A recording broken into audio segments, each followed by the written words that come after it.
우리 할렐루야 샬롬하고 축복하는 인사합니다. 할렐루야 샬롬 샬롬 샬롬 샬롬 샬롬.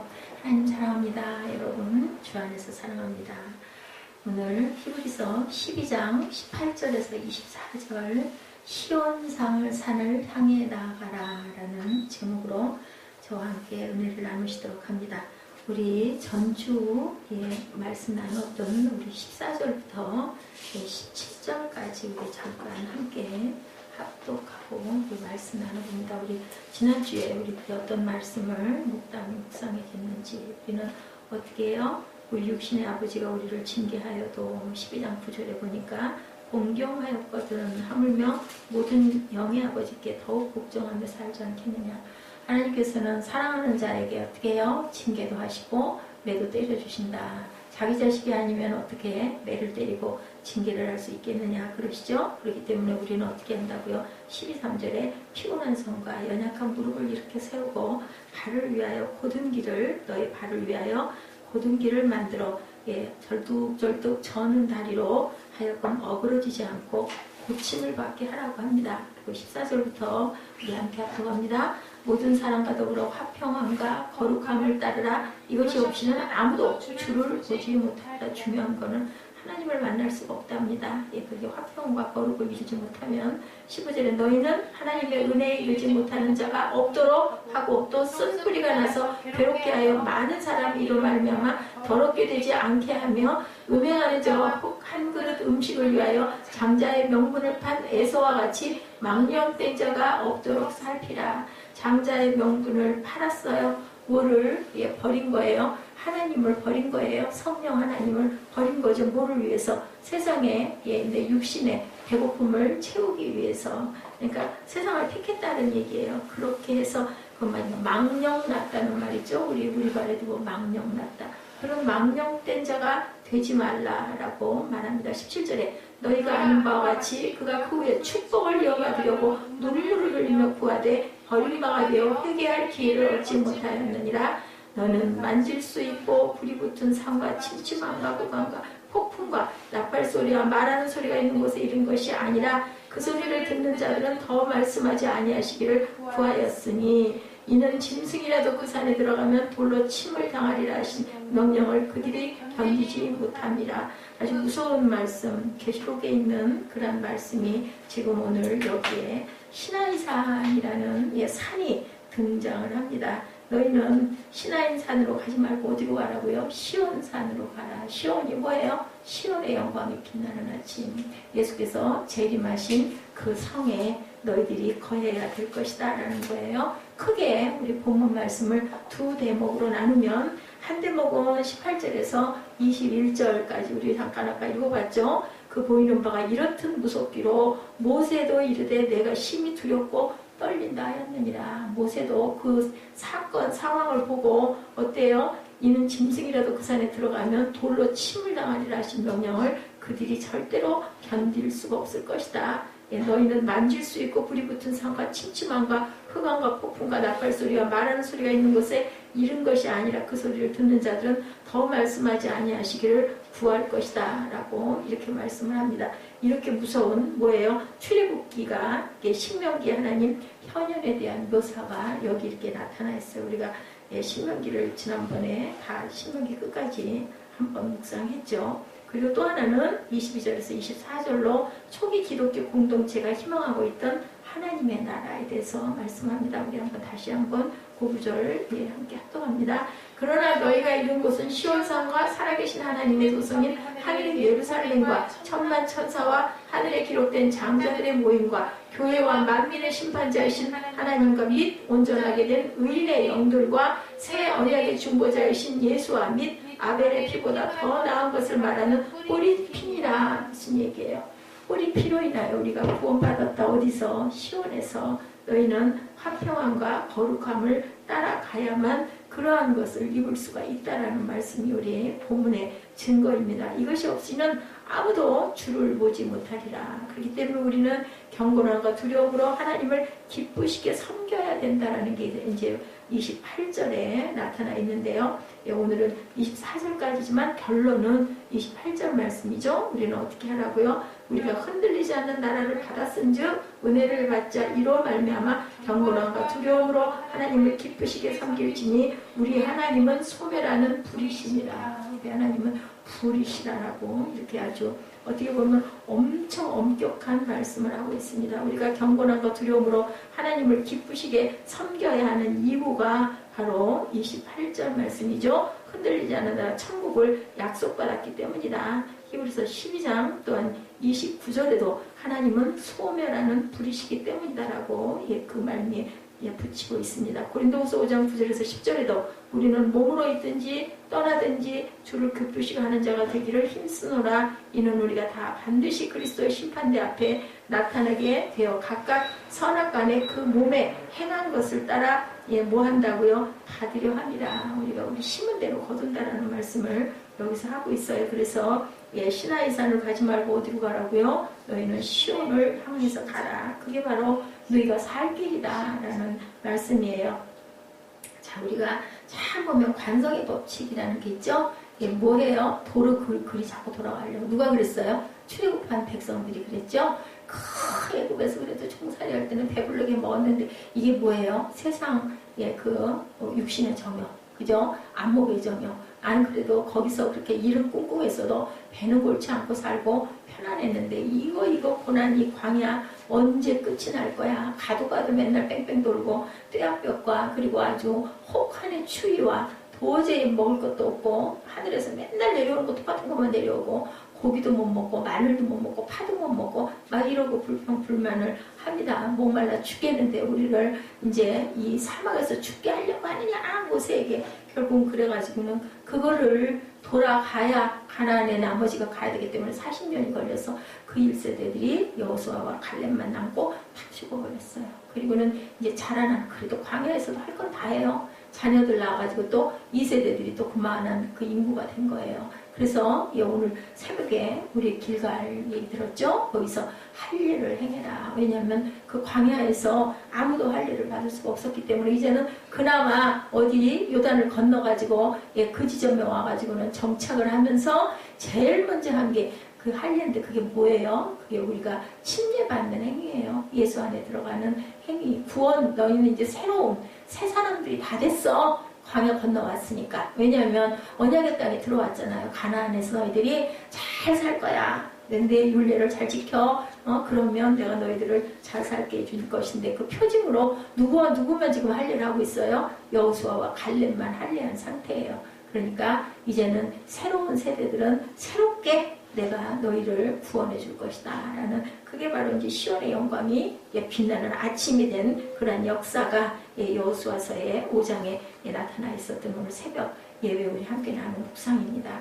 자, 이렇게 우리나라도 또한 지금 아주 그 대혼란, 어떻게 보면 계엄령이 선포된 것 같은 아주 무서운 사건, 대통령이 이제 자기의 그 행정을 명령할 수가 없는 그런 상황이더라고요. 제가 법에 대해서는 잘 알지 못하지만 이제는 뭐 국무총리가 대신 그것을 이어받아가지고 다시 또 선거를 해서 대통령을 뽑는 그러한 일들, 뭐 얼마 전부터 벌써 한 6개월 전부터 나라의 모든 그 일들이 전부 올스톱이 된 상태였었다. 우연히 오늘 일을 보느라고 여기저기 분다하게 좀 다니면서 라디오를 탁 틀었는데 라디오에서 마침 그때 그 찬반을 논하는 그 무기명 투표죠. 300석 중에서 299석이 참여를 해서 거기서 뭐 240몇 표가 찬성을 함으로 인하여 과반수 3분의 2 이상이 찬성을 해서 가결이 되었다. 그 부분을 딱 들은 거예요. 제가 그렇게 정치에 특별히 관심이 있지 않은데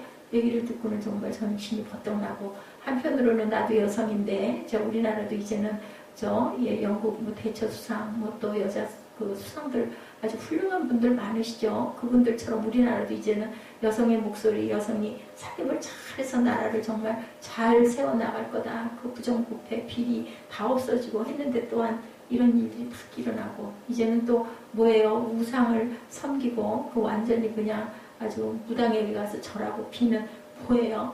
완전히 그 우상 숭배죠.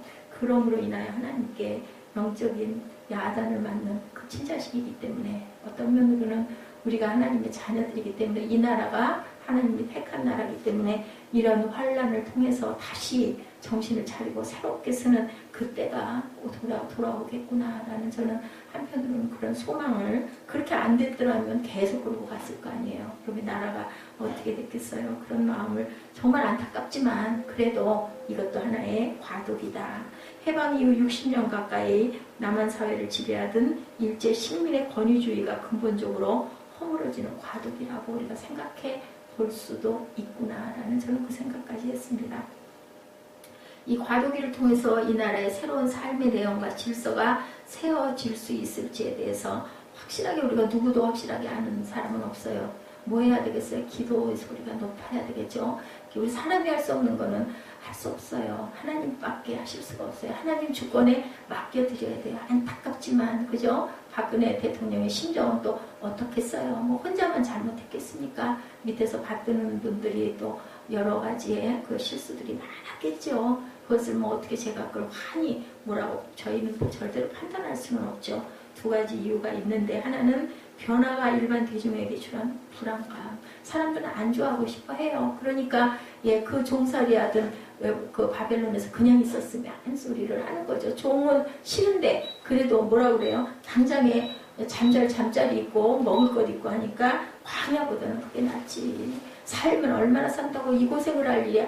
결국은 그분들이 생각할 때는 우리는 정말 불행하게도 광야에서 죽었어 라는 소리를 하지 않았을까인 거죠. 이렇게 이러다가 시장 경제가 훼손되고 사회주의가 들어서는 건 아닌가 하는 불안감들이 있었어요. 그 박근혜 대통령 선거할 때도 그렇고 제 기억에 그 전 대통령 때도 그렇고 어떻게 해야 돼? 누가 와도 이 나라 이 정치를 도대체 누가 할 수 있어? 이런 얘기들을 참 많이 했습니다. 그냥 이대로 가는 게 낫지 않아? 우리는 이렇게 항상 돌아가고 싶어 하죠. 기업가, 대학 교수, 법관, 검찰, 군 장성, 고위 언론인, 국회의원을 중심으로 한 정치인들과 고위 관리들은 대부분 이렇게 변화들을 싫어한다. 아니 자기들에게 잘못했다고 하는 그냥 그죠? 불똥이 떨어져가지고 그냥 폐가 망신을 할 것 같으니까 나는 좀 내 세대는 피했으면 하는 마음들이 드는 거죠. 어떻게 한들 어떻게 다 좋을 수 있겠어. 또 이렇게 하면 그걸로 인한 부작용이 있고 괜히 나만 억울하게 돌팔매를 맞을 거 아니야? 이런 마음들을 다 누구나 갖고 있다.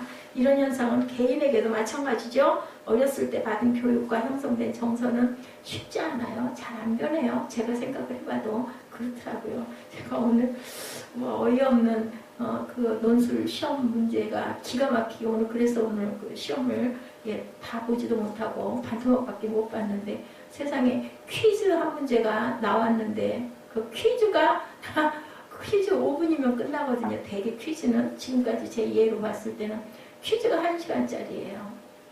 그리고는 딱 무엇에 대해서 논하라고 딱 쓰라고. 근데 그게 놀고 가는 뭐라 그러더라? 놀고 가는 코스래요. 그걸 이 예배와 설교를 배우기 전과 배운 후에 어떤 변화가 있는지에 대해서 그 감동을 쓰려는데 정말 아주 입이 딱 벌어지더라고요. 뭐 어떻게 써야 되냐고. 근데 그 옆에서는 싱글싱글 웃고 앉았어요. 나보고 쓰라고 그러면서. 진짜 열받아가지고는 팍 하고는 생각을 하니까 어머나 이건 뭐 그 사람한테 얘기할 게 아니죠. 당연히 당신이 들었으니까 당신이 느낀 거를 쓰라는데 뭐 들은 게 있어야 말이지. 들은 게 있어야 말이죠. 듣고 뭐가 벼랑간에 변하는데요. 그러고는 한 20분을 얼굴을 찌그리고는 우거지 죽상을 하고 앉아가지고는 생각을 해보니까 안 되겠더라고요. 그래서 쓰긴 써야지. 그리고는 머리에 이제 지혜가 떠오르기를 뭐 어쩔 수 없다. 예가 설교 9강부터 14강까지 거기에 그 포인트들을 잡아가지고 거기에 대해서 내가 참 많은 마음의 부담도 느끼고 담임 목사로서 이러이러한 부분들을 다시 한번 자각하는 그 시간 정말 부족했고 정말 나는 정말 경건과 그 신령과 진정의 예배를 잘 인도하고 가고 있는지 뭐 그런 것에 대해서 짧게 쓰면서 또 쓰다가 보니까 또 뭐 이것저것 또 그저 마음에 떠오르는 것들이 있어서 어쨌든 칸을 잘 채워서 끝을 맺었습니다. 이래요. 돌아가는 거죠. 마음으로는 이제는 내가 그 전에 내가 아니니까 내 위치도 우리 관계도 전혀 아니니까 전혀 아니에요. 전혀 아니니 정말 이상한 색깔이 돼 있어요. 지금 보면.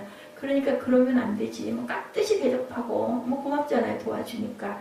어쨌든 그렇게 하다가 그냥 또 그게 팍 튀어나더라고요. 그래서 짓궂게 웃고 앉아가지고 졸고 앉았어요. 옆에 앉아가지고 뜨끈뜨끈하니 궁둥이가 따뜻하니까 졸려 죽겠다 계속 하품하고 도대체 나는 잠을 새벽에 잠시 1시간 조금 더 자고 오늘따라 또 일찍 깨가지고 어저께 실수를 해가지고는 그리고 앉았다가 안 되겠어가지고는 그냥 일어나서 와서 정말 게다가 감기는 자꾸 달겨들어 목은 아파 죽겠고 눈에선 불이 나고 있고 한데 그런데도 정말 열받더라고요. 먹을 건 다 먹어야 되고 챙길 건 다 챙겨다가 다 갖다가 들이대줘야 되고 어쨌든 그랬어요. 근데도 어찌됐든 간에 이제는 뭐 그냥 보고 쓰는 거야. 왜 못 쓰겠어요. 그냥 그거야 뭐 같이 봐도 되고 혼자 봐도 되고 그 아주 퀴즈 때문에 오늘 아주 정말 너무너무 힘들어서 눈앞이 깜깜해요. 아니 놀고 가는 고개래나 뭐 하여튼 아니 그러면서 미리 이거를 알려주는 거라고 아주 친절하게 전혀 부담 느끼지 말고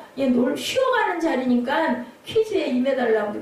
그건 퀴즈가 아니라 그리고는 문제는 예배와 설교는 25문제 25문제 누가 도대체 그 OX가 좋다고 했을까요? 저는 주관식이 훨씬 난데 그럼 그거에 대한 것만 쓰면 되잖아요. 2문제면 2문제 뭐 좀 길면 어때요? 찾아서 쓰면 되지. 근데 정말 25문제가 진짜 아니에요. 딱 단어 하나가 틀려가지고 이게 틀리는 거야. 그냥 딱 보면 맞는 답이야 전부.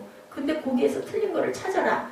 그러니까 진짜 눈이 빠졌다니까요. 그러고는 숨 쉬고 나가지고 퀴즈만 풀면 이거 한가. 그러니까 거의 2과목 시험 본 게 아니라 3과목 시험을 보고 저녁엔 또 우리 사무엘 그거 뭐예요? 그 전산 진짜 할 게 아니죠. 억지 춘향이를 한 거죠. 그것 때문에 다들 파김치가 되고 나는 또 저녁을 준비를 해야 되는데 진짜 정말 죽겠더라고. 그렇다고 아무렇게나 대충 해줄 수도 없잖아. 그냥 놀러와갖고 앉아있는 사람도 아니고 오늘 뭐 이것저것 때문에 내 발로로 해주느라고 한바탕 또 2-3시간 또 헤매고 또 돌아온 그런 일도 있고 그래서 하여튼 이렇게 돌아가요. 본성이 어디로 가겠어요. 제가 그러면 조금 있다가 아차 싶더라고요. 내가 이렇게 할 게 아니었는데 뭐 그래도 또 옆에서 뭘 열심히 휴대폰을 들여다보면서 보니까 그래도 뭘 좀 쓸거리를 찾고는 앉았더라고요. 말은 그렇게 해놓고 나서. 그래서 어쨌든 무사히 그 어려운 고비들의 시험들은 일단 끝이 났습니다.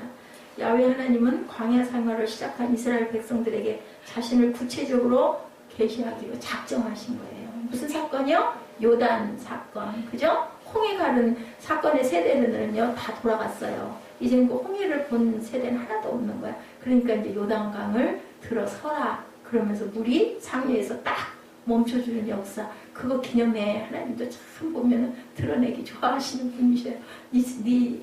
이세들이 묻거든. 이거 꼭 얘기해야 돼. 내가 했어. 내가. 니들이 한 게 아니야. 내 은혜야. 이렇게 말씀하신 게 우리 여호수아 5장, 4장, 3장, 2장 그죠? 쭉 그렇게 해서 3일 동안 정탐함으로 이렇게 좋은 거예요. 역사를 알면 그죠? 탁 연결이 돼가지고 뭐 어디에다 갖다 들이대놔도 근데 이제 중요한 건 망각하는 게 중요하죠. 또 잊어버리죠. 우리 시편 그렇게 은혜롭게 왔잖아요. 그래서 지금 제가 열심히 묵상을 돌아가면서 해요. 그냥 거기서 잘라가지고 아주 정말 그런 거 생각하면 어쩜 이하는 목사님 이렇게 지혜로운지 생각하면 아니면 아무도 안 가르쳐줬는데 그래서 참 너무 기뻐요. 구약을 모르고는 절대로 신약의 은혜를 온전하게 못 받는다는 거. 그렇기 때문에 주일 예배만 드려가지고는 하나님을 제대로 알 수가 없다는 거. 뭐 그런 분들이 주일 예배만 드리고 어디 가서 성경 공부를 하면 할 수 있겠지만 본인의 교회를 주일날밖에 안 나오는 사람이 어디 가서 성경 공부를 할 마음이 있겠어요. 그러니까 교회에서 성경 공부를 시키는데 우리 교회는 지금 상황이 이러하죠. 참 안타까워요. 그래서 제가 이번에 깨달은 게 우리 3부 예배 때 그래 이렇게 해가지고 그저 우리 그 새벽 예배 그 부분하고 그리고 새벽 예배 부분을 어떻게 조금 연결을 해가지고 같이 이제 여기저기 은혜가 아니라 그렇게 돼서 좀 장절을 읽으면서 가면 지혜로운 사람들이니까 조금은 좀 은혜를 깨달지는 않을까 하여튼 욕심을 좀 한번 내봤습니다. 이 율법을 받게 되는 상황이 이렇게 굉장히 율법을 통해서 모세를 통해서 주셨죠. 이 율법은 이게 뭐를 알게 해요? 우리 죄를 알게 한다.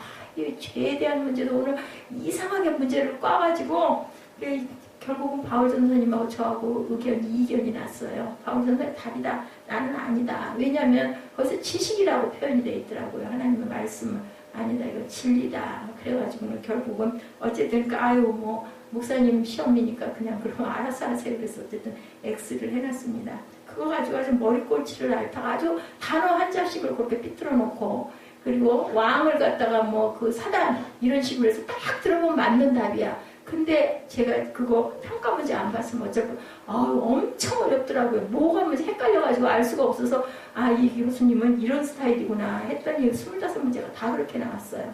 그래서 그걸 어쨌든 간에 눈 빠지게 막 찾아가면서 했는데 결과는 이제는 알 수가 없어요. 이제는 나는 이번 성적은 답을 보고 싶지가 않아. 겁이 나고 무서워가지고 자신 있는 과목은 신학 외에는 하나도 없더라고요. 그래도 그죠? 신학은 설교하고 말씀 계속 묵상하고 찾고 기뻐하면서 이렇게 줄기를 따라가다 보니까 그나마 그거는 뭐를 하라고 그래도 하겠는데 그 일반 과목, 교양 과목들을 정말 힘들어요. 모세가 율법을 받으러 시나이산에 오를 때 아무도 따라오지 못하게 하죠. 출애굽기 19장 12절에 율법이에요. 시나이산. 그리고 시온산은 뭐예요? 구원을 이루신 예수 그리스도. 뭐예요? 은혜죠. 은혜. 그렇기 때문에 우리는 시나이 산이 아니라 시온산에 거해야 된다. 그 산에서 천둥소리, 번개, 짙은 구름, 나팔소리 같은 현상이 임했다고 아까 본문에 나왔죠. 시나이 산 아래에 짐을 기다리고 있던 이스라엘 백성들은 두려움에 떨면서 좀 이따 또 뭐 했어요?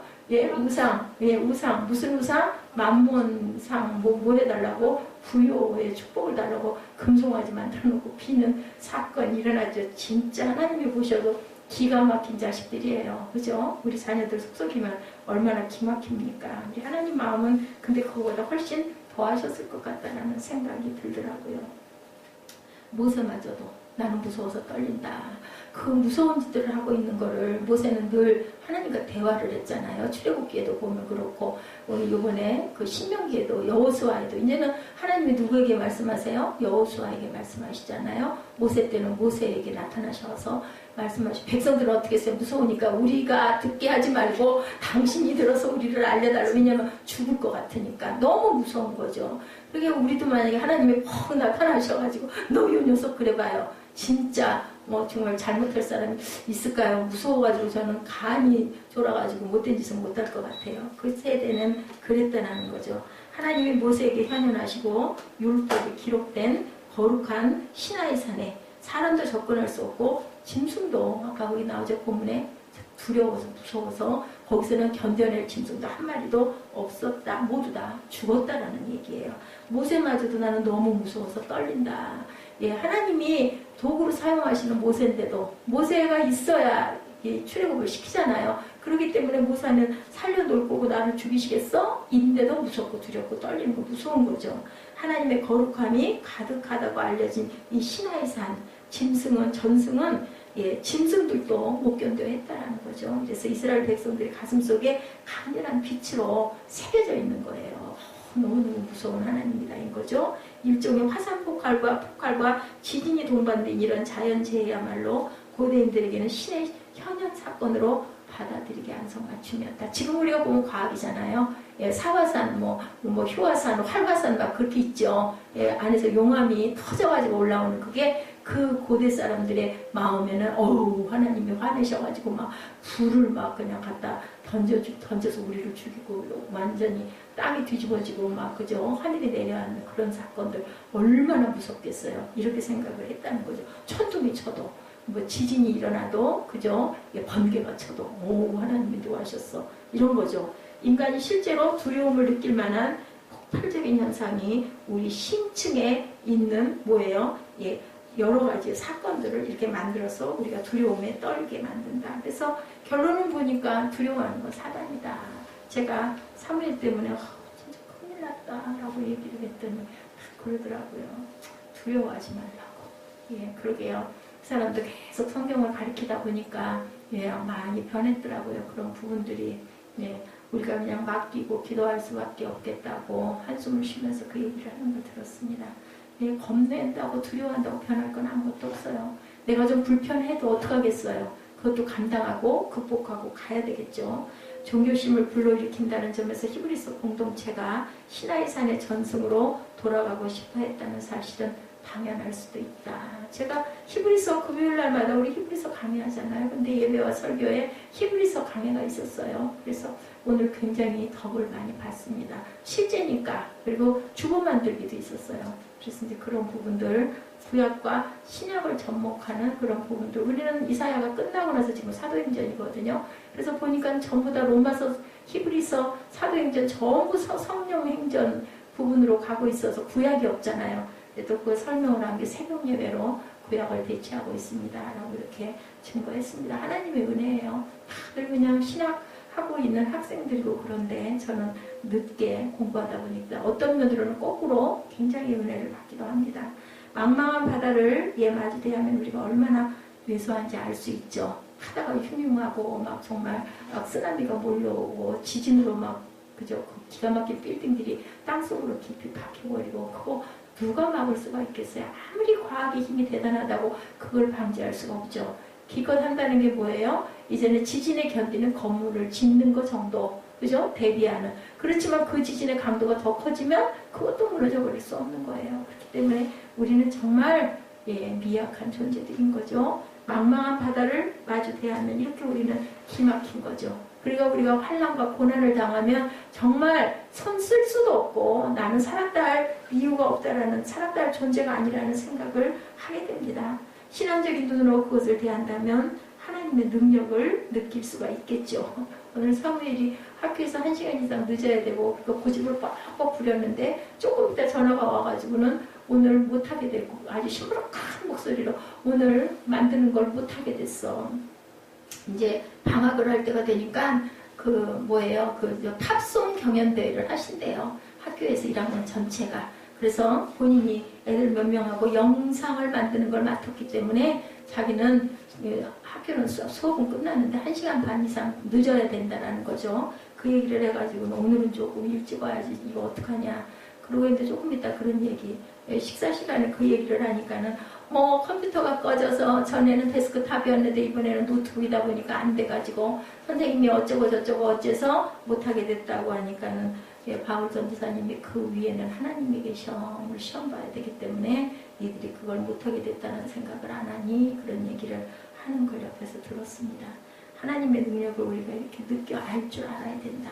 절대로 아무런 이유 없이 일어나는 일은 없다라는 것. 하나님의 기쁜 뜻이 어디가 계신지 우리가 항상 먼저 황당하고 당황하고 하더라도 다시 또 마음을 누그러뜨리고 여기에 어떤 하나님의 기쁜 뜻이 있나를 돌아보고 생각할 줄 알아야 된다. 그게 우리의 신앙의 사람들이라는 거죠. 태양에서 가장 가까운 별이 2, 3광년 떨어져 있다고 합니다. 별을 관찰할 수 있는 망원경이 있다면 우주에서 펼쳐지는 파노라마를 구경할 수가 있는데 태양에서 가장 가까운 별이 2, 3광년 정도 떨어졌다고 해요. 이런 거대한 우주는 우리 마음을 겸손하게 만들고 나가 어떤 거룩한 경험을 하게 한다. 이런 점에서 이스라엘 백성들이 불을 내뿜는 시나이 산에 하나님이 임재하시는 것으로 믿었다는 것은 그 시대에 그러고도 남을 만한, 왜냐하면 우리 마음 안에 그저 두려움이 있거든요. 하나님에 대한 두려움, 하나님에 대한 경외감을 누구의 마음 안에나 다 심어주셨어요. 그러다 보니까 그 마음으로 두려웠다. 시온산이 히브리서 기자는 이제 시나이 산에서 경험한 것과는 전혀 다른 신앙의 세계를 22절에 보여주고 있죠. 22절에 뭐라고 보여주고 있는지 우리 한번 볼까요? 10장 22절이죠. 너희가 이룬 것은 시온산과 살아계신 하나님의 도성인 하늘의 예루살렘과 천만 천사와 하늘에 기록된 장자들의 모임과 교회와 만민의 심판자이신 하나님과 및 온전하게 된 의인의 영들과 새 언약의 중보자이신 예수와 및 아벨의 피보다 더 나은 것을 말하는 뿌린 피니라. 이걸로 우리가 다 구원을 받았죠. 아벨의 피는 뭐 어쨌어요? 그 시대에 정말 한 사람의 의로운 자가 누구에게 사단에게 먹힘을 받는 그런 사건이죠. 최초의 살인사건. 그런데 예수님은 돌아가심으로 해서 인류를 모두 다 그 피로 덮어서 구원해 주시는 역사가 일어났다는 거죠. 보기 읽기만 해도 너무너무 막 신나는 사건 아니에요? 그 뿌린 피로 우리는 모두 다 구원을 입었다. 거기에는 수많은 천사들이 있고 잔치가 벌어져 있고 하늘에 등록된 장자들의 교회가 있고 만민의 심판자이신 하나님이 계시고 완전히 올바른 사람들의 영혼들이 거기는 모여 있다. 우리는 거기에 그 시온성 거기를 가기 위해서 오늘도 그죠? 열심히 주님 앞에 예배하죠. 새로운 계약의 중재자이신 예수가 계시고 아벨의 피보다 더 큰 힘을 발휘하는 속죄의 피가 있다는 거죠. 예, 앞에서 시나이산과 대비되는 시온산의 장소는 확인되지 않고 있는데 몇몇 산들이 거명되기도 하지만 예, 그것보다 예루살렘 자체를 의미하는 상징적 장소라고 보여진다. 예루살렘이 어디예요? 그죠? 이삭 드렸던 자리잖아요. 예루살렘 그 성이 그 자리예요. 그 자리에 그 전체 그 하나님이 나타나셨던 그 자리, 그게 바로 예루살렘 시온성이다라고 이렇게 얘기하죠. 그리고 다윗성이라고도 불렸어요. 그 지점입니다. 예, 기원전 6세기에 바벨론에게 함락당한 예루살렘을 회복하자는 이스라엘 사람들의 운동이 기원 후 70년경에 다시 로마에 의해서 함락되었던 예루살렘을 회복하자는 운동을 일으키는 시오니즘이라고 하는데 그 단어가 바로 시온을 뜻한다. 그러니까 어근은 분명히 있는 거예요. 근데 정확한 지점들을 알지를 못한다. 어디도 그랬어요. 길갈, 오늘 새벽에 길랄이라고 했대죠. 본 그 동사였고 던져지다, 굴러가다, 뭐 던져버리다라는 뜻을 갖고 있다고 하는데 그래서 어근들을 보면 그 이유가 있는 그러한 어근들을 갖고 있습니다. 히브리서 기자가 본문에서 나열하고 있는 여러 상징적 용어들은 시온산을 해명하고 있는데 시온산은 하나님의 성, 아까 여기 우리 본문에 나오죠. 하늘의 예루살렘이다. 어디에? 천국을 명명하는 거죠. 이러한 상징들을 세목별로 살펴보는 것도 흥미있는데 이 시간에 그것을 우리가 뛰어넘어가고 상징이 말하려는 근본적인 부분을 우리가 짚을 줄 알아야 된다. 아까 말하죠. 뿌린 피, 예수 그리스도의 피, 새 예루살렘, 그것은 우리의 그 하늘나라를 뜻하고 있는데요. 땅에서도 우리 구원받은 사람들은 이렇게 천국에 임하는 은혜를 받고 살고 있다라는 거예요. 그런데 왜 세상에서 사는 천국은 이렇게 환난이 많을까? 하늘나라 가면 이게 하나도 없다는데 그런 게 더 힘든 거죠. 왜냐하면 여기는 이 세상은 하나님의 나라가 아니니까 사단의 나라고 사단의 영들이 막 그죠 여기저기에 그 쥐밭같이 그 무서운 그 음모를 깔고 있는 곳이기 때문에 우리는 정말 조심해야 되고 주의해야 된다라는 거죠. 예, 시온산과 연관돼서 등장하는 용어들은 영적인 세계를 모두 다 가리키고 있죠. 이 본문에도 많이 구별돼 나오죠. 불, 구름, 폭풍, 시나이산의 현상, 하나님의 도성, 하늘의 예루살렘, 속죄의 피는 시온산의 사건으로 두 가지로 이렇게 구별이 되고 있습니다. 이스라엘 백성들은 이런 구체적이고 가시적인 사건에서 하나님을 인식한 반면에 초기 기독교는 영적인 사건에서 하나님을 인식했다고 우리가 그렇게 두 가지로 우리가 보면 된다. 구약의 세계가 전혀 영적이지 않았다는 것은 또 아니죠. 근데 그 현상적인 것을 그렇게 설명하고 있고 히브리서에서는 영적인 부분으로 해석을 하고 있다라고 보시면 됩니다. 창조 사건 때부터 하나님의 영이 당연히 수면에 운행하셨죠. 이스라엘의 예언자들은 한결같이 이런 하나님의 영과 연결되었던 사람들인 거 맞죠. 근본적인 차원에서는 구약도 하나님을 영적으로 해명하고 있지만 이스라엘 백성들은 그것으로 만족하지 못하고 끊임없이 세상에서 확인할 수 있는 증거들의 기대를 항상 하고 있었다. 뭘 메시아 약동, 우리를 구원할 메시아 힘있고 대단하고 권세있고 부자고 이런 사람이 우리를 정말 아주 금방석 돈방석에 앉히고 편안하게 살게 해줄 거야. 근데 그들이 기대했던 메시아는 그런 메시아가 아니었던 거죠. 그래서 결국은 예수님을 십자가에 못 박아 죽이기까지 했다는 것을 우리가 압니다. 하나님을 인식하게 되었다는 것은 이러한 요소들로부터 결별하고 순전히 영적인 세계에만 집중하게 되었다는 뜻인데 아까 제가 말씀드렸잖아요. 관성의 법칙이 자꾸 우리를 그 옛날의 그 삶으로 돌아가고 싶어하게 한다. 다 나빴겠어요? 그 종살이 할 때 잘 먹고 풍요를 누렸던 것들이 자꾸 그리운 거죠. 왜냐면 지금 고생스럽고 환란스러우니까 아우 나 이거 안 할 거야. 죽어서 내가 뭐가 될지 어디로 갈지 알게 뭐야. 이 마음이 누구 마음이에요? 에서의 마음이죠. 나 장자이면 뭐 상관없어. 나 배고파 죽겠어. 나 그 영적인 축복 미받아. 그런데 결국은 나중에 버림받죠. 그래서 우리는 한치 앞을 모른다는 얘기를 합니다.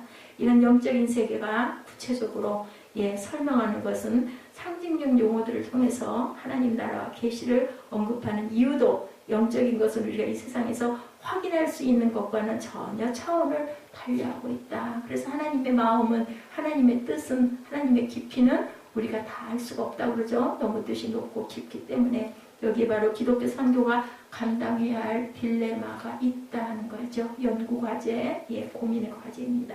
사람들은 좀 더 확실한 것을 요구하는데 반해서 기독교는 하나님과 그의 나라를 상징과 비유로 해명해야 하는 딜레마. 뭐예요? 눈에 안 보이는. 그래서 하나님 그러시잖아요.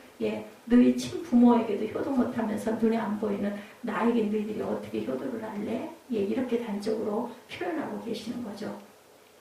시온산이라는 히브리 기자의 충고를 우리가 얼마나 귀하게 진지하게 내 구원을 기뻐하고, 근데 저는 참 어제 그제 그 새벽 예배 말씀 묵상하면서 부끄러웠어요. 맞아요. 저도 침례 날짜 몰라요. 그 즈음에는 기록을 했는데 잊어버렸어요. 근데 우리 생일 안 잊어버리잖아요.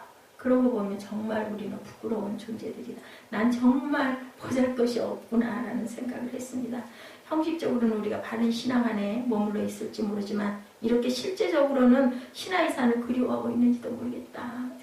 좀 편하게 좀 부유하게 좀 잘 살면 얼마나 좋을까. 그죠? 이런 생각을 한다라는 거죠. 그렇다고 해서 우리가 구원받은 자들이 다 가난하라는 법은 없거든요. 근데 하나님께서 주시는 우리의 본분들이 각자 다 그릇마다 다르기 때문에, 그렇다고 또 부자로 부유하게 사는 사람이 꼭 그저 복되고 행복하기만 하느냐? 아니죠. 그 속에 또 들여다보면 가난해도 정말 평강하게 사는 분들도 정말 많이 계세요. 근데 우리가 이렇게 항상 보면 내 것보다 남의 것이 커 보이는 것도 하나의, 그것도 탐욕이고 욕심이다. 시온산이 말하고 있는 영적인 세계를 우리가 경험하지 못하고 있다는데 그 사태에 문제가 있다. 정말 신앙생활 잘하는 가정은 가난하게 어렵게 살아도 정말 가족이 아주 화기애애하게 웃음꽃이 피는 그런 가족들도 많이 봅니다. 그런데 우리는 그렇지가 못하죠. 우리가 음악을 하기는 하지만 음악의 깊은 세계를 모르고, 그래서 그 얘기 제가 아주 그 깊이 새겨져 있어요. 음악을 하지 말고 음악을 해라. 그죠? 음악을 막 그냥 공부하듯이 막 그냥 그렇게 하지 말고 즐기라는 거죠. 진짜 잘하는 사람은 뭐 노래도 마찬가지고 힘이 안 들어 보이잖아요. 연주도 마찬가지. 막 즐기잖아요. 막 기뻐서, 본인이 기뻐서 하잖아요. 그런 걸 보면은 정말 그거는 뭐예요? 우리가 신앙도 마찬가지일 것 같아요. 예배도 마찬가지일 것 같아요. 막 거기에 은혜에 빠져 있으면 너무 기쁘잖아요. 누가 뭐라 하든 말든. 내게 뭐가 생기는 것도 아닌데도 기쁨, 그건 뭐가 줄 수 없는, 세상이 줄 수 없는 기쁨을 우리는 경험하고 간다. 자, 한국교회 언제부턴가 영성을 그래서 강조하기 시작했다. 그걸 깨달아 알고 느끼는 사람들의 입의 입을 통해서 그런 사람들을 바라보면서 영성을 강조합니다. 교회가 부흥하는 것만으로는 교회 공동체의 존재론적 토대를 구축할 수 없기 때문에 영성이 있어야 된다. 지성에서 영성으로, 이어륜 교수 그 책을 읽어봤지 않습니까? 지성이 가장 높고 지적이어서 좋은 것 같지만 그 위에 더 높은 곳에 영성이, 하나님의 영이 거하신다라는 것. 그래서 우리가 조심해야 될 것이 찬양을 뜨겁게 부른다거나 큐티를 집중적으로 한다는 식의 개인적 경건주의를 영성이라고 생각해서는 안 된다는 거죠. 뭐하고 살아가야 돼요? 더불어 끼치면서 기쁨을 나누고 살 줄 알아야 된다. 근데 그것도 하나의 단계일 것 같아요. 내가 먼저, 그죠? 내가 먼저 그 부분에 은혜를 받아야 남과도 나누고 살 수 있죠. 내가 먼저 찬양을 기쁘게 해야 다른 사람이 그것을 들음으로 옆에서도 기뻐져가지고 함께 박수하면서 찬양할 수 있는 거죠. 중요한 거는 우선 내가 조금은 변화되고, 그래서 기뻐져야 주변에 뭐한다, 전도가 된다. 뭐 교회를 끌고 나오는 우리는 딱 생각이 그거지만 그게 전도가 아니잖아요. 열전도 뭐예요? 그 열이 전달되는 거죠. 우리는 신화의 산이 아니라 시온산에 와 있다는 것을 감사하고 살아가야 된다. 시온산은 하나님이 예수 그리스도를 통해서 새로운 차원에서 하나님이 자기를 나타내시는 곳이라는 것을 알아야 된다. 여기에는 뭣도 없어요. 흑암도 없고 폭풍도 없고 불도 없고, 그런 것과는 전혀 다른 하늘에 뭐가 있고 예루살렘이 있고 예수 그리스도의 속죄의 피가 흐르고 있는 그러한 하늘의 성이라는 거죠. 우리가 항상 이것을 감사하고 살아가야 된다. 하나님 만난 게 얼마나 감사해요. 다른 거 다 아니다 하더라도, 다 실패했다 하더라도 하나님 만난 것은 정말 우리에게는 축복이라는 것. 거기에는 구원과 생명의 세계를 늘 생생하게 느끼고 소망하고 살아갈 수 있는 그러한 우리 키를 하나님께서 우리에게 잡게 해주셨죠. 예, 소망을 주셨습니다. 예, 우리가 항상 시온산의 신비한 세계가 우리 삶에 뚜렷하게 드러나시기를 주님의 이름으로 축복합니다. 자, 히브리서 전체는 이래서 큰 질문 두 가지를 합니다. 크리스찬은 무엇을 믿는 사람들인가? 말하나마나 예, 우리의 대사도이신 예수 그리스도를 믿는 사람들이죠. 믿기 위해서는 우리가 뭐 해야 돼요? 알아야 돼요. 그래서 말씀을 알아야 된다. 두 번째, 크리스찬들은 어떻게 살아가고 있는가? 크리스찬들은 믿음으로 살아가고 있는 사람들이다. 어떻게 보면 답이 하나 같죠. 믿음으로 온전하게 바르게. 그래서 말씀하죠. 믿음의 주요 온전케 하시는 예수를 바라보자. 그죠? 그는 앞에 있는 기쁨을 위하여 십자가를 참으셨어요. 부끄러움을 개의치 아니하셨어요. 그러더니 하나님 보좌 우편에 앉으셨느니라. 히브리서 12장 2절 말씀입니다. 세 번째, 크리스찬의 삶의 원리와 운동력은 무엇인가? 우리 지난 시간, 지지난 시간 계속 배우죠? 자, 율법이 아니다, 은혜다. 근데 율법이 필요 없는 것은 또 절대로 아니다. 율법이 있어야 우리가 죄를 깨달아 알기 때문이다. 18, 19절에 이스라엘 백성들이 율법을 받은 시내산을 이렇게 가리키고 있죠. 그것이 바로 시나이 반도여서 시나이산이라고도 한다는 것 우리가 알고 가시기 바랍니다. 너희는 만질 수 있고 불이 붙는 산과 침침함과 흑암과 폭풍과 19절에 나팔 소리와 말하는 소리가 있는 곳에 이른 것이 아니라 그 소리를 듣는 자들은 더 말씀하지 아니하시기를 구하였으니 너희는 만질 수 있는 불이 붙은 산과 침침함과 흑암과 폭풍과 라고 이렇게 말씀합니다. 나팔 소리와 말하는 소리가 있는 곳에 이른 것이 아니라 그 소리를 듣는 자들은 말씀하지 아니하시기를 구하였다. 신명기 4장 11절의 내용하고 똑같아요. 신명기 4장 11절에 너희가 가까이 나와 산 아래에 서니 그 산에 불이 붙어 불길이 충천하고 어둠과 구름과 흑암이 덮였는데 12절에 야훼께서 불길 중에서 너희에게 말씀하시되 음성뿐이므로 너희가 그 말소리만 듣고 형상을 보지 못하였느니라. 백성들은 두렵고 떨려 그만 말씀하십시오. 아까 제가 말씀드렸죠. 아이고 나는 안 듣겠습니다. 모세여 당신이 대신 들어와갖고 나에게 우리에게 알려주시오. 왜냐하면 들었다가는 죽으니까. 왜냐하면 지키지 못하기 때문에 그 두려움이 있었다라는 거죠. 자, 백성들은 이렇게 두렵고 떨려합니다. 하나님의 율법을 받을 때 얼마나 두렵고 떨렸으면 그만하세요. 심장이 먹고 기절할 것 같습니다. 안 듣겠습니다. 오죽하면 그렇게 얘기를 했다는 거죠. 본문 20절에도 이는 짐승이라도 그 산에 들어가면 돌로 침을 당하리라 하신 명령을 그들이 견디지 못함이라. 그게 무서워서 안 듣겠다고 얘기합니다. 안 듣겠다고 한다고 그것이 이루어지지 않을 게 아니거든요. 때로는 우리가 정말 두려워도 들어야 되고 알아야 되고 겪고 가야 할 것들이 있어요. 제가 그 시험 답 점수 알고 싶지 않은 것처럼 점수 알고 싶지 않다고 그 잘못 본 시험 점수가 안 나왔겠습니까? 근데 정말 안 듣고 싶죠. 안 보고 싶죠. 그럴 때가 우리가 있습니다.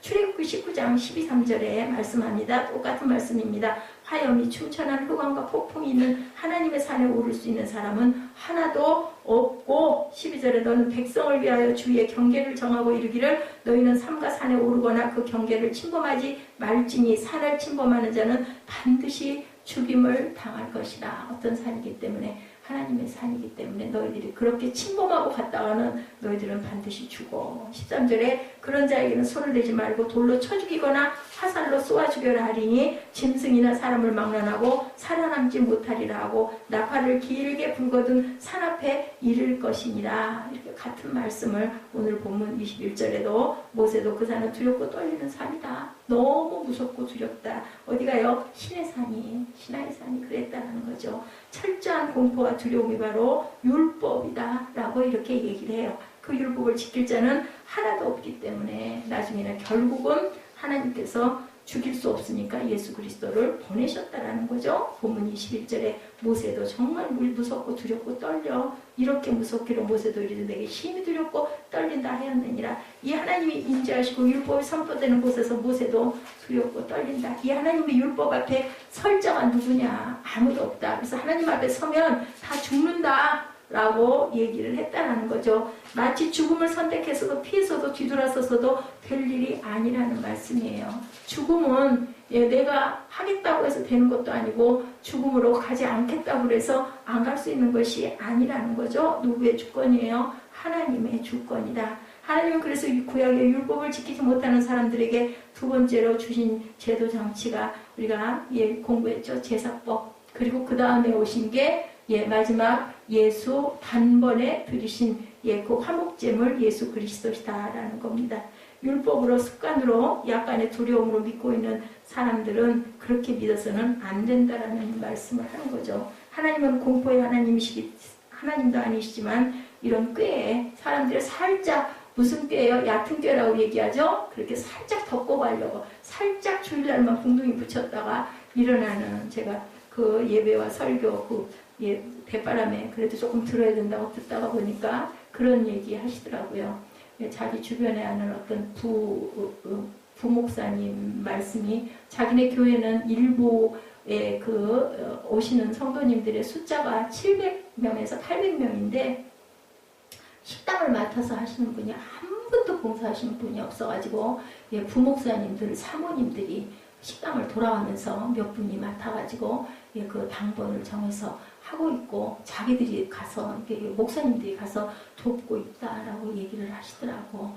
이렇게 하면서도 하나님의 은혜를 구하는 게 옳은 거냐, 예배자들이라고 할 수 있겠느냐. 물론 굉장히 그죠, 자신을 막 다 드리면서 헌신하고 봉사하고 섬기는 분들도 많이 계시긴 한데 800명의 숫자 중에서 단 5%도 하나님 그 사역을, 그 봉사를 감사함으로 감당하려 하는 분이 없다. 다들 편하고 싶기 때문에 아주 불편해한다는 거죠. 그래서 저는 속으로 우리 교회는 프로테지로 보면 진짜 대단하네 하는 생각을 했습니다. 하나님은 이렇게 이 꾀에 넘어가는, 그래놓고 복 빌고 뭐 주세요, 뭐 제가 잘못했습니다 회개한다고 그 회개가 온전한 회개일까? 그건 비단 여러분들 뿐만이 아니라 저를 포함해서입니다. 정말 그 얕은 꾀죠. 살짝 바르려고 하는 거. 우리 부모님들 애들이 그죠? 아닌데도 슬쩍 인척하면서 속이는 거 다 보이잖아요. 하나님 눈에 우리가 이렇게 다 보인다라는 거죠. 하나님의 도성인 하늘의 예루살렘과 천만 천사와 하늘에 기록된 장자들의 모임과 교회와 만민의 심판자이신 하나님과 및 온전하게 된 의인들의 영들과 24절에 새 언약의 중보자이신 예수와 및 아벨의 피보다 더 나은 것을 말하는 뿌린 피가 예루살렘 성에 새 하늘과 새 땅에 가득하게 흘러 넘치고 있다. 뭐만 하면 거기에 발만 들여놓으면 우리는 그냥 온 몸이 예수의 영으로 예수의 피로 우리가 모두 다 씻길 수 있다. 그것을 우리는 땅에서도 하나님의 성령이 우리에 임하시면 그 몸이 변화된 몸이 된다. 뭐예요? 보라 새 것이 되었도다. 근데 악의 세상에 있다 보니까 자꾸 씻어야 되는 거죠. 천국 같으면 그냥 딱 한 번 씻으면 거기는 전부 천국에 있는 백성들은 다 똑같이 정말 아름다운 백성들이기 때문에 거기서 함께 그냥 살면 되는데 여기는 섞여 있기 때문에 우리가 물이 들까봐 항상 씻어야 되는데 목욕한 자는 뭐만 씻으면 돼? 손만 씻으면 된다라고 말씀하죠. 발만 씻으면 된다고. 이렇게 새 계약인 시온산은 은혜를 대표하는 삶이다. 은혜로 우리 살았잖아요. 은혜로 우리가 구원을 받았잖아요. 그래서 누구도 판단해서는 안 된다라는 거죠. 그러나 너희가 이른 곳은 시온산과 살아계신 하나님의 도성인 하늘의 예루살렘과 천만 천사와 우리가 그 은혜로 말미암아 우리가 구원받은 것은 은혜로 말미암은 것이다. 우리가 자격이 있어서는 그런 사람은 하나도 없다는 거죠. 두려움의 신의 산과 용서와 치유가 있는 산은 어떤 산? 대조적인 산이다. 그럼 오히려 낫죠. 오늘 그 시험처럼 그냥 눈 빠지게 들여다봐갖고 단 하나를 잡아내는 거 그거보다야 얼마나 좋아요. 대조적이니까 다 흑 아니면 백. 그게 좋지 않아요? 하나님의 말씀은 살아있고 운동력이 있다. 그죠? 말씀 앞에 영과 혼과 골수를 찔러 쪼갠다. 마음과 뜻을 감찰하시는 분 무서운 하나님이신데 근데 아주 정확하게 사단과 하나님은 달라요. 사망과 생명으로. 우리 안에서 누구를 막 도와주고 싶고 살려주고 싶은 거는 하나님의 영. 막 그냥 시기 질투 막 죽이고 싶고 막 이가 부득부득 깔리면 그건 사단의 영. 우리 안에 있잖아요. 두 개의 세력이. 그것을 우리가 항상 알아야 된다. 율법을 지켜야 하는데 지킬 수가 없어서 예수의 은혜의 보좌 앞으로 나아갈 때 용서와 사랑을 통해서 우리에게 임하셔서 우리를 치료하시고 구원하셨기 때문에 우리도 형제를 그래서 사랑해야 된다는 거죠. 신의 산으로 구원받은 것이 아니고 은혜로 구원받았다는 것을 알아야 된다. 율법이죠? 율법으로 구원받은 게 아니라 하나님의 은혜로 예수 그리스도의 십자가 보혈의 피공로로 내게 아니라 그죠? 덤으로 얹혀서 그죠? 꽃무늬에 붙어서 우리는 붙은 자들이다라는 것을 절대로 잊어버리지 말아라. 신의 산이 옛 계명인 율법을 주신 곳이라면 오늘 우리를 구원하신 것은 은혜로 말미암아 구원받은 시온산에 거하는 저와 여러분들이시라는 것, 그리고 시온산에 온전히 거해야 된다는 것. 자, 이런 곳은 시온산과 살아계신 하나님의 도성인 하늘의 예루살렘과 천만 천사와 시온산은 시편 132편 12, 13절에 나타나 있습니다. 우리 함께 합독하고 우리 결단하는 시간 갖도록 하죠. 시편 132편 12, 13절입니다. 우리 함께 합독하죠. 함께 합독합니다. 내 자손이 내 언약과 그들에게 교훈하는 내 증거를 지킬진대 그들의 후손도 영원히 내 왕위에 앉으리라 하셨도다. 야훼께서 시온을 택하시고 자기 거처를 삼고자 하여 이르시기를 이렇게 말씀하죠. 이사야 46장 13절에도 하나님은 우리를 은혜의 동산으로 불러주셔서 구원해 주셨다라고 말씀하십니다. 구원하시고 싸매주신 은총의 산 시온산으로 부르신 예수 그리스도. 신의 산은 받쳐진 산이다. 근데 예수님 말씀하셨죠? 내가 율법을 폐하러 온 게 아니라 완성하러 왔노라. 내가 완성했어. 그 법을 내가 완성했다고 말씀합니다. 누구든지 주 이름을 부르는 자는 구원을 얻으리라고 하시죠. 초청된 산이 시온산이고 거기에는 용서와 치료의 강이 흐르고 있는 산이라는 것. 신의 산은 구름과 죽음과 심판이 있는 산이고 빛의 동산은 시온의 영광이 빛나는 아침의 산이라는 것 기억하시기 바랍니다. 시편 50편 2절입니다. 온전히 아름다운 시온에서 하나님의 빛을 비추셨도다. 빛의 광채가 놀랍도록 역사하는 동산이다라고 이렇게 말씀해요. 시편 말씀들이 너무 주옥같이 좋은 말씀들이 너무나 많습니다. 이렇게 하나님께서 성경을 제게 알려주시면서 인도해 주시는 게 저는 너무 기적 같고 너무 신기합니다. 왜냐하면 누가 알려주거나 누구를 따라가는 게 아닌데 다 그렇게 마음에 꽂혀가지고 갈 수 있게 해주시고 다음에는 어디를 갈까 하면 그것이 딱 또 접목이 돼가지고 다른 성경 우리 예배와 함께 접목되는 게 너무너무 감사해요. 그래서 다 이렇게 다 가게 마련인 거다. 또 그 대신 내가 맨날 앉아서 그러고 있는 것 같지만 또 찬양으로 은혜를 막 넘치도록 받게 하시고 또 이렇게 힘이 펄컥 나죠. 아까 같은 상황에는 그냥 아주 도저히 일어나 앉을 수도 없을 것 같이 그렇게 고나고 힘들었는데 예배드리고 나면 저는 아주 너무나 날아갈 것 같이 또 나중에 또 육신이 막 고뇌갖고 무너질 망정 아주 정신이 딱 나고 너무 기뻐요. 하나님께서 네가 해야 할 바가 이것이다 라고 이렇게 저에게 이런 자리를 주시고 말씀으로 먼저 은혜 받게 해주신 하나님의 은혜가 얼마나 감사한지 모릅니다. 우리 시온의 영광이 빛나는 아침 찬양하시고 결단하십니다.